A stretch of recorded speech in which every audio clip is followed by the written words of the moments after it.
All right, ladies and gentlemen, we're going to be coming back here with the committee and do appreciate everyone's patience. Our first bill up is going to be Senate Bill 253. It is by Senate Majority Leader Monning. Bill would require a court to find clear and convincing evidence of certain conditions before authorizing the use of psychotropic medications for foster youth. Without further ado, I'm going to be turning it over to Senator Monning. Thank you, Mr. Chair and member. Appreciate the opportunity. First, I'd like to begin by accepting the amendments suggested by the committee as outlined on pages 8 through 11. SB 253 strengthens the juvenile court's process for authorizing psychotropic medication used by foster children. This bill mandates the application of health care standards by the judiciary when authorizing psychotropic drugs to children in foster care. No psychotropic drugs would be authorized without prior medical exams of the children, and ongoing monitoring must occur. For treatments with the greatest risk, a second opinion from a psychiatrist would have to be obtained. The data is very troubling. Nearly 1 in 4 foster youth receive powerful psychotropic drugs. Of all the children taking psychotropic medications in California, 52% are given antipsychotics, which have risk factors that can lead to lifelong disabilities such as tremors, obesity, and diabetes. 48% of foster youth are given antidepressants that have an FDA black box label warning for use by children. We, the state of California, assume the role of the parent for foster youth.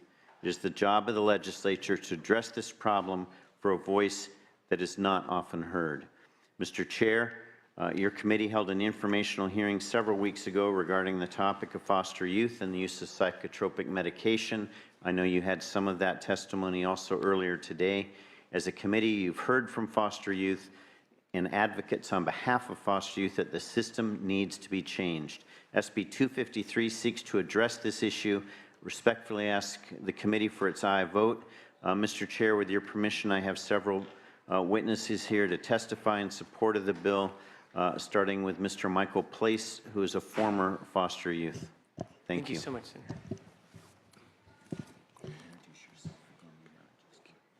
Senator. Good afternoon. Thank you all for, thank you, Mr. Chairman, and members of the committee for allowing me to express my thoughts for the next 2 minutes on this super important issue. I am Michael Place, a former foster youth psychology graduate student and youth representative for a national organization called Foster Ed. As someone who's spent a total of 9 years in state care, I've experienced a variety of things that, to be quite frank, no innocent child should. As an advocate and reformer, I've dedicated my career to ensuring that I do as much as I can to make a meaningful difference in the lives of the children who need it the most. This calling is what brings me here today. While in care, I was misdiagnosed as bipolar and was at times coerced to take medication I knew I didn't need. These medications forced my natively thin frame to balloon faster than I could vividly remember. At one point, I was over 250 pounds. This often left me feeling drowsy, pound after pound, pill after pill, and over 5 different medications. And at one point, it was 3 in the same night. Later on, I found a doctor who was willing to give me a comprehensive assessment, and it was found that, in fact, I was misdiagnosed and mistreated by a doctor who only knew me from secondhand judgments she read from a notepad. And when I mentioned that I felt great when I didn't take my medications on weekend home visits, she said, "That's how mania feels, Michael," only reinforcing her ill-informed perception of me. I wasn't bipolar. I was an 11-year-old emotionally traumatized child. Right? So was a massive weight gain and heavy sedation really worth it? Not at all. The need for a process that ensures that someone is aware of the real issues facing youth in care is imperative, and so I hope you pass this bill. Thank you for your time. Thank you very much, Mr. Place. Please. Good afternoon, Senators. My name is Rob Waring, and I'm a certified child welfare law specialist. I've been representing children in foster care for 11 years, and I work for East Bay Children's Law Offices. I'm one of a dying breed career dependency attorneys. I'll explain why this is relevant to SB 253 in a minute. We're lucky if we make more than half of what the lawyers make who represent the agency, considering retirement and other benefits. Unless your partner has a better paying job, you can't buy a house or raise a family on this salary. Over-medicating foster children illustrates how the foster care system fails to address children's needs up front and then delays needed services until children's problems become so difficult that the only solutions are expensive, often ineffective, and sometimes harmful Band-Aids. I see this problem in very personal terms. DeAnthony Dandy, the young man featured in the Mercury News series and the film Drugging Our Kids, has been my client for 8 years. One of the doctors in the film says that most of the kids are suffering from a broken heart, and this is very true. The clinical term for this is an attachment disorder. There is a therapy that peer-reviewed studies prove can mend these broken hearts, dyadic developmental psychotherapy, but only a handful of people in California are trained to do it. Also, the therapy requires the participation of a committed caregiver, someone the vast majority of these children lack. The worst thing for a child with an attachment disorder is to move to a new home every few months. This makes a significant trauma become completely debilitating after a number of moves, each one perhaps requiring Medi-Cal to be reestablished, and the child put on a new waiting list for services. The child becomes too difficult to manage by a foster parent being paid $700 a month, so the child gets warehoused in a group home being paid $6,000 to $10,000 a month and kept under control with mood stabilizers and antipsychotics. We have to completely turn this around. We should spend the big dollars up front to fix these broken hearts and make sure that the child's first placement is his or her last placement in the system. Putting the monitoring of these medications on the shoulders of minors counsel won't help. Many of these lawyers have hundreds of clients at any one time and spend their days just putting out fires. They have neither the training nor the time to be proactive about anything as complex as this problem. Mounting a real challenge to a JB 220 would require hiring a psychiatrist as a witness. If we do raise objections, we are told that without the medications, the children's behaviors will cause them to be arrested or moved again. Many children's attorneys do not have the experience needed to challenge these assertions. East Bay Children's Law Offices joins the Children's Law Center in opposing any legislation that would increase the workload of minors counsel until more money for our services is appropriated. Currently, my office is facing a 10% budget cut. Since California will not pay for the necessary therapeutic resources at the beginning of a child's time in foster care, we must limit overprescribing at the source. I regret that language has been removed from the bill to require doctors to declare under penalty of perjury that they have conducted a complete evaluation and thoroughly considered other treatment alternatives. And I regret there is no language requiring doctors to disclose drug company payments. I would keep the mandatory age of informed consent at 12, given that 12 is the presumptive age for giving consent to mental health treatment and for exercising control over one's confidential mental health information. But I'm glad the bill puts additional checks on prescribers, such as requiring secondary reviews for young children, those taking more than 3 medications, more than 1 medication from any one class of drugs, or for an off-label use. East Bay Children's Law Offices supports the bill under the conditions I've described today. Thank you. Thank you so much, sir. Would like to be able to see if there are others in support. If you could just please come, state your first and last name, organization that you're with, and if you are in support at the microphone. Thank you. Hi, Mr. Chairman and Senator. I'm Bill Grimm with the National Center for Youth Law. I'm also a member of the expert panel, the Quality Improvement Expert Panel. And I just want to say, as the chairman noted, you had a hearing, or this body had a hearing 9 years ago, but the legislation that made the courts the gatekeepers for these medications is now 15 years old. And it's time for us to improve that system and make it a more rigorous one.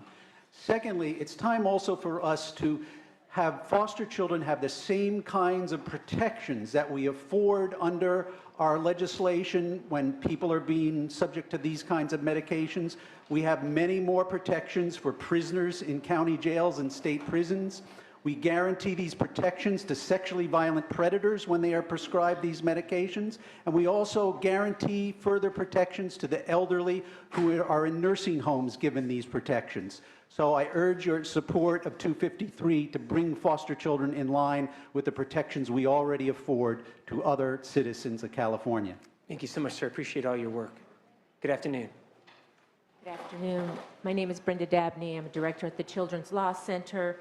And I want to let the body know we strongly support the intent of SB 253. There are a couple of provisions that we are slightly concerned about. First, the requirement that the court make several findings by clear and convincing evidence prior to the approval of the medication. We do not believe it's consistent with civil proceedings, and it is overly restrictive, so I would ask that that be looked at as an amendment in the future. Secondly, we believe that the informed consent provisions in the bill should be clarified to provide additional protections for children's medical rights by including a clear statement that the youth in foster care have the right to refuse psychotropic medication, and that there should be a requirement that the youth be made aware of these rights. Finally, we find much value in the provision requiring a second opinion in certain circumstances, but there should be a time limit in which the second opinion must be sought in order to avoid undue delays in needed medications. Thank you. Thank you so much. I really appreciate it. And not at all trying to cut time out. We just have senators that are popping in and out today in very tight schedules, and I apologize. So if you can just shorten your comments, first, last, organization, and a very brief statement. I will absolutely do that. Thank you. I apologize. My name is Kathy Dressler, and I'm with the Children's Partnership, and we're in strong support of this bill. Thank you so much. Nicole Wortelman on behalf of the Alameda County Board of Supervisors. Good to see you. Thank you. My name is Dante Williams. I'm the lead youth advocate at Stanford Youth Solutions. I'm also in support of this bill. Thanks for being here.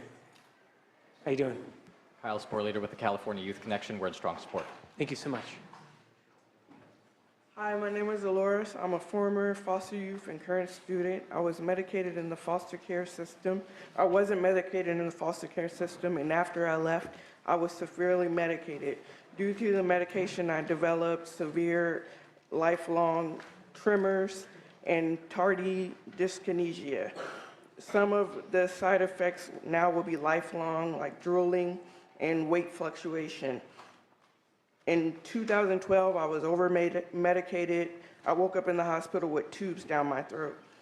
If I can be over-medicated as an adult and almost lose my life, I didn't want this to happen to other former current foster youth that still have developing systems. I didn't want them to die. I really appreciate it, and thank you for sharing your story as well. It's good to see you. Good afternoon. My name is Matt Gallagher. I'm a youth advocate for Mental Health America of Northern California, and we too are in strong support. And like you said last committee hearing, Mr. McGuire, we too believe that the status quo must change. Absolutely. Thank you so much. Kevin Eslian, Coalition California Welfare Rights Organizations, in strong support. Thank you. Thank you so much for being here. Dave Nielsen, California Alliance of Child and Family Services. Support if amended. Similar comments as some of our previous speakers. Thank you. Thank you. Good to see you. Thank you. That's really tall. Kevin West, former foster youth, heavily medicated, in support. Thank you for being here. Hi, Frank Mecca with the County Welfare Directors Association. Very supportive conceptually of the bill. We submitted a letter to the committee and the author requesting some amendments. The committee amendments the amendments taken in the committee today address virtually everything that we've put out there. We're going to continue to work with the author and the committee on some language, and we're very comfortable with the bill moving. Thank you so much, Mr. Mack. All right, we'd like to be able to see if there are any opposed to the bill. If you could please come forward. Going to bring it back here to the committee and see Senator Nguyen if there are any questions that you may have. Just one comment from myself. Senator Manning is one of those champions here at the Capitol looking for reform when it comes to psychotropic medication. And I just want to take a moment to say thank you to Mr. Manning for all of his work and during your career as well. And have you make any closing comments. Well, thank you, Mr. Chair, and appreciate those kind words, but we're part of a team, and I think a growing team here that shares these concerns. I want to thank you for your leadership and your staff as well for the excellent work, I think, in improving the bill with the amendments, which I mentioned in my open, we do accept. I also just want to thank all those who have continued to work on this issue as foster youth, as graduated foster youth, as advocates, everyone who's been here today, and would respectfully ask for your aye vote. Thank you so much. We have a motion. Streamer. McGuire. Aye. McGuire, aye. Berryhill. Hancock. Liu. Nguyen. Aye. Nguyen, aye. Thank you so much. We're going to keep the roll open, and the bill is on call. Senator, thank you so much, and thank you, gentlemen, for being here. We have the best sergeant in the Capitol here today. Jody is here, and we are working on another senator. Senator Bell is in the house and heading over, so he will be here shortly, and we appreciate your patience.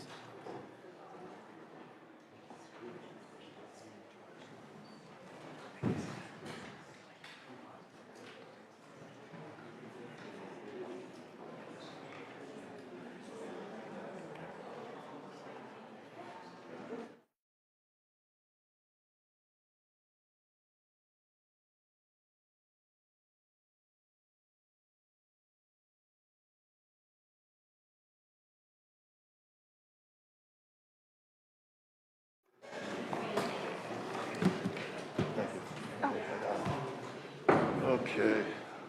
All right, ladies and gentlemen, I do appreciate your patience. And we were just talking about a champion on this issue, and we have another one. We have Senator Bell. Now, Senator Bell has a very busy schedule today. Not only is he presenting our next two bills, but he is also in the middle of chairing Transportation and Housing Committee, and we're really grateful for all of your work. Senator Bell is going to be starting with Senate Bill 319, which expands the duties of the foster care public health nurse to include monitoring, thank you, sir, and oversight of the administration of psych meds to foster children. Senator Bell, just a point of homework for me. I'm going to have to go vote in public safety, and I will be right back. I do apologize, but we're going to have you start with Senate Bill 319. Turn the gavel to yes, Senator Nguyen. and we're going to pass the gavel over to Senator Nguyen, who will be running the meeting, and I'll be right back. Don't forget you have to present in the Transportation Committee. And I have 3 bills coming to Senator Bell's committee. Thank you so much. Don't forget. No, thank you, sir. Okay, there's a lot of people waiting for you back there. Thank you. Okay, Madam Chair and members, or Mr. Chair and members, this is SB 319.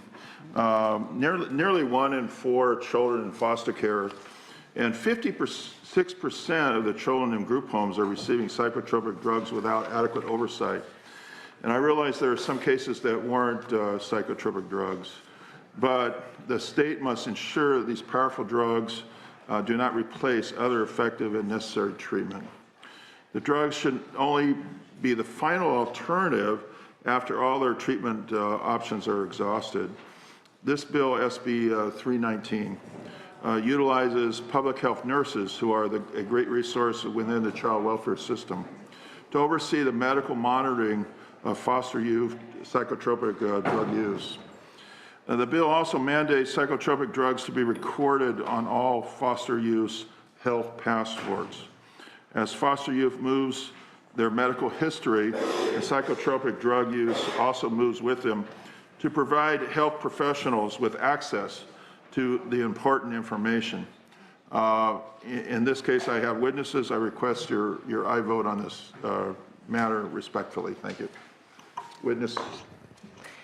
Hello, my name is Precious Watson, and I want to thank you for listening to me today.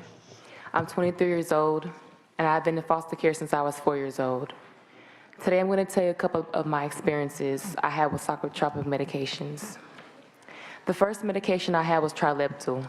This medication gave me dry mouth, upset stomach, decreased appetite and loss of energy, and loss of self. The second medication I took was Zyprexa. This also gave me stomach aches, loss of appetite, and loss of energy. These weren't the only medications I've been on that have caused these side effects. Whenever I brought these problems to the attention of my psychiatrist, they would just brush me off. They said this was normal. This happens with all the drugs. I know this isn't true because my current medication doesn't have these problems, but at the time, they made me feel like I had no choice but to take the drugs. Despite the side effects, no one ever gave me medical checkup. My files will show I never had a checkup. These are powerful medications. They're not designed for children and youth. I wish someone had really explained to me what were my options, and no child should take these medications without being carefully monitored. I want to thank you guys for listening to me today and for supporting Senate Bill 319. Thank you. Madam Chair, I'm Bill Grimm with the National Center for Youth Law again. 15 years ago, the legislature created the healthcare program for children in foster care, in which public health nurses employed by the counties work with caseworkers, providers, and foster caregivers to help plan, coordinate, and arrange for foster children's health care. The PHN program is, in fact, one of the greatest strengths of California's child welfare program. Having medically trained people assist caseworkers, caregivers, and providers helps to ensure that our foster children's multiple health care needs are met, and it provides continuity for our foster children who unfortunately move around so much while in care. It is also importantly supported by a 75-25 federal match. That is 75% of the dollars for the program come from the federal Medicaid program, 25% from the state. SB 319 builds on the strengths of this existing program to improve the monitoring of the health and safety of foster children administered psychotropic medications. The current law gives public health nurses responsibility for collecting health care information on each child in foster care, but does not authorize doctors and others to release this information to the public health nurse assigned to the foster child's case. SB 319 solves this problem. Under the current law, public health nurses are given the general responsibility for facilitating the acquisition of court authorizations for medications. This bill clarifies and expands the public health nurse's role in monitoring the health of children administered psychotropic drugs. For example, the public health nurse will work with caseworkers and caregivers to assist in scheduling the child for follow-up visits, to ensure that lab tests and screenings are done, and to help caregivers to be alert to both positive and adverse effects of the medications. We urge your support of SB 319. Thank you. Is there any other support in the bill? If so, can you please come and state your name, organization, and whether you support or oppose? Frank Mecca with the County Welfare Directors Association in support. Okay. Mike Ranga, I'm a public health nurse with Alameda County working in the healthcare program for children in foster care, and I support the bill. Nicole Wertelman on behalf of the Alameda County Board of Supervisors in support. Matt Gallagher, Youth Advocate for Mental Health America of Northern California, also in strong support. Kathy Dressler from the Children's Partnership in strong support. Brenda Dabney with the Children's Law Center in strong support. Christopher Castrillo on behalf of the California Academy of Child Adolescent Psychiatry. We have no formal position on the bill. However, we do support in concept the role of a public health nurse, particularly for their ability to facilitate the detailed and accurate information of the electronic health record and potentially facilitate that process as a child moves from one placement to the next. Thank you. Kyle Sporleader with the California Youth Connection, strong support. Dante Williams, Lead Youth Advocate, Stanford Youth Solutions, strong support. Hi, my name is Shaniqua, and I'm a former foster youth. I was in foster care for 16 years, and both in California and Mississippi. I think I've been on about 10 different psychotropic medications, and about 5 at a time. And I was very drugged. I couldn't function right, and I had a lot of withdrawals, and I had like dry mouth, weight gain. I developed heart problems and breathing problems. So I just want to say thank you for supporting the bill and helping get to the problem. Thank you. Thank you. Dave Nielsen, California Alliance of Child and Family Services, strong support. Kevin Aslan, Coalition California Welfare Rights Organization, super strong support. Thank you. Thank you. Are there any witnesses or any opposition to the bill? Senator Bell, would you like to close? Yeah, I think to the extent we can coordinate the health care of the foster youth by limiting psychotropic drugs, this will indeed be better for the health of the youth as well as save the taxpayer money by limiting inappropriate use of the psychotropic drugs and reducing the cost to the taxpayer by doing so. So I urge support. Thank you. At this time, thank you for your presentation and the witnesses that testify. When members return, we'll ask for a motion to move the bill, and then we can take the vote. Thank you. Can SB 484. Thank you, Madam Chair. Members, SB 44, Madam Chair, is a bill related to foster youth group homes. And first, I would like to thank the committee staff and the committee for all their hard work on the bill and accept the amendments as reflected in the analysis as part of the bill, as author's amendments. In November, Senator Mitchell and I submitted a data request to the Department of Healthcare Services about the use of psychotropic meds for foster youth to understand the depth of the problem. From what we had learned in the release of the data, we got this information so far. More than half the children in group homes are medicated with one or more psychotropic medications. 65% of children living in group homes have been prescribed medications and are given an antipsychotic. 61% are given an antidepressant, and hundreds of children living in group homes are given multiple medications long term. This bill, SB 44, establishes treatment protocols and institutes oversight measures in group homes. The bill's goal is to ensure that these potent drugs are used only when necessary. SB 44 will flag group homes that rely on psychotropic medications as the first line or the only treatment. The bill also convenes the foster youth ombudsman and stakeholders to establish a methodology to identify those group homes that have disproportionately high levels of unnecessary psychotropic drug use. I urge and I vote on this measure. Great. Have we got the witnesses in support? We have witnesses, yes. Okay. Good afternoon. My name is Tisha Ortiz. I am currently a student at Cal State East Bay, where I'm majoring in computer engineering. I went into foster care at age 4. At 14, I was placed in a group home where I began taking psychotropic medications. At one point, I was taking 4 different medications at the same time. This involved taking a total of 12 pills a day, 6 in the morning and 6 at night. As a result of taking these drugs, I experienced weight gain. I failed classes because I couldn't stay awake. I had twitches in my face, arm, and back, and developed tunnel vision. My mouth would become so swollen I couldn't eat. I felt like a zombie. To this day, I still experience tunnel vision and feel spaced out. These drugs were making me feel worse, not better. I wanted to stop, but the staff at the room wouldn't let me. This made me angry, and the staff wanted to give me more medication to treat that anger. Eventually, I refused to take this medication. As a result, I was punished. They took away all my possessions. When I would come home from school, they would lock me in an empty room until bedtime until I decided to take these drugs. I didn't. They even sent me to the mental hospital. The mental hospital said I didn't belong there, but the group home refused to pick me up for weeks at a time. They denied me food and privileges like talking on the phone or going outside.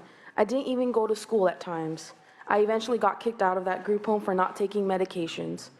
I was taken from my parents because of abuse and neglect, but I was put into a system of just that. This shouldn't happen to anyone in group homes. Group homes abuse psychotropic drugs to control behavior. What I needed and other foster youth need is real therapy, like therapeutic behavioral services to treat this trauma that we have faced. I believe Senate Bill 484 will help to stop this abuse in group homes and help foster youth get the support they need. Thank you.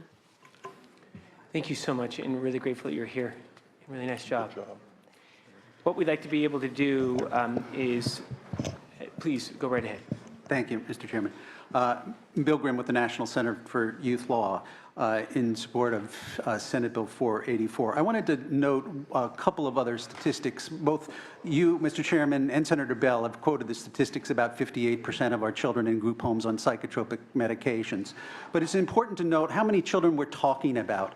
Over 3,500 children in group homes in California. And more importantly, over 300 of those children are under the age of 10 years old and within that group of the children getting psychotropic medication.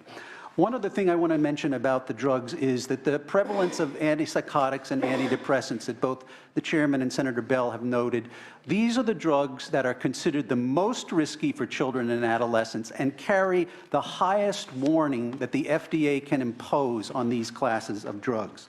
Frankly, we do not know what these drugs do to the developing brains of children.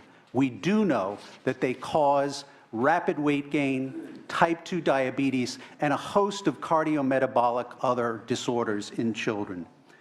Group homes in some ways are the nursing homes of the child welfare system.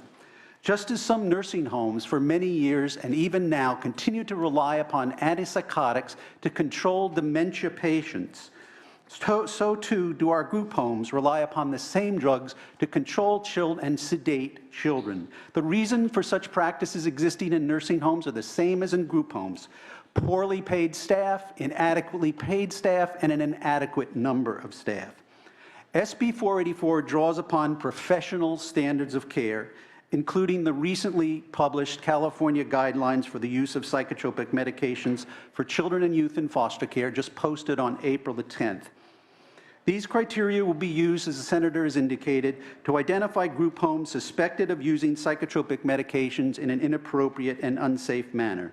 It will use information from existing databases, does not require creation of new databases, but uses the existing beta databases operated by CDSS and the Department of Health Care Services. And in conjunction with the foster care ombudsman and others, will then identify the outliers that need to be subject to closer scrutiny.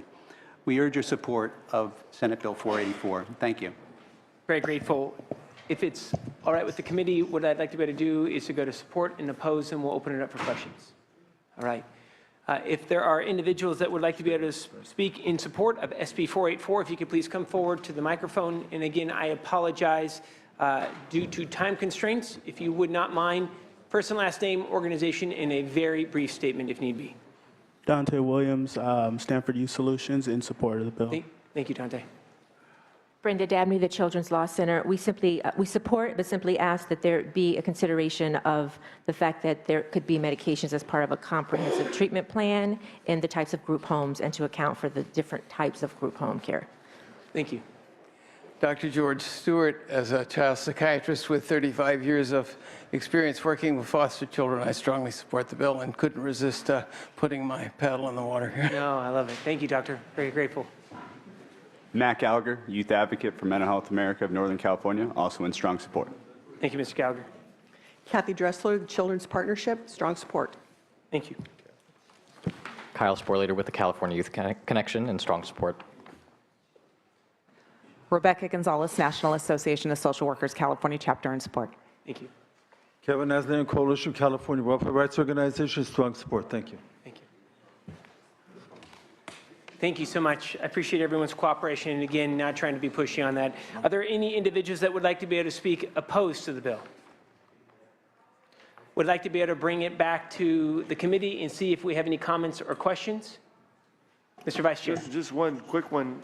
Let's say that you have a group home that allegedly is giving over medication to the kids. Who oversees? I mean, who pulls the trigger, and so who oversees it and sanctions it? Well, I think what we're proposing is they create the Department of Social Services is the organization that would set guidelines of how to deal with that particular situation, so that we would be able to monitor, do audits. If they had some suspicion, they would do some kind of monitoring, auditing, and then discover exactly what's going on in that particular group home. There might be a reason why that group home has more troubled youth. There might not be, but I think that's what you have to do. You have to go in and do some auditing and discovery. Okay, thank you, and I'd like to move the bill at the appropriate time, Mr. Chairman. Thank you. Thank you so much, Mr. Vice Chair. And I just want to take one quick moment to say thank you to the Senator for taking ownership of this very important issue in moving these two bills forward. We do have a motion. If we could do a roll call vote, please. Okay. 484, please. Which bill? 484. McGuire. Aye. McGuire, aye. Berryhill. Aye. Berryhill, aye. Hancock. Liu. Wen. Wen, aye. Thank you so much. We're going to keep the roll open, and the bill is on call. So Thank we you. do appreciate. Thank you. Thank you so much, Senator. Thank you, It will be coming committee back. members. Thank you.